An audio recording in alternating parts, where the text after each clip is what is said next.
Good morning, dear chief guests, principal, teachers, and my dear friends. First of all, a very happy Independence Day. My name is Ansh Kumar. We read in a class UKG. I am going to speak a poem. My poem is मैं दुश्मन से नहीं डरता, मैं भारत का जवान हूँ। मैं दुश्मन से नहीं डरता, मैं भारत का जवान हूँ। मरुस्थल की रेत हूँ, मैं सियाचिन का आसमान हूँ। मैं दुश्मन से नहीं डरता, मैं भारत का जवान हूँ। मैं जून में चलती रेत पर लेटे कहता हूँ सर्दी आज कम है। दिसंबर का ठंड पीकर कहता हूँ गर्मी का मौसम है।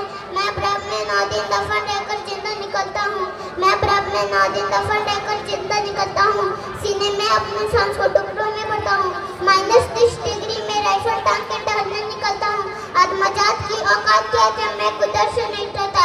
मैं भारत का जवान हूँ, मैं दुश्मन से नहीं डरता। मेरी दिवाली में उजाले का ख्याल तक नहीं, मेरी होली में रिश्तों का गुलाब तक नहीं।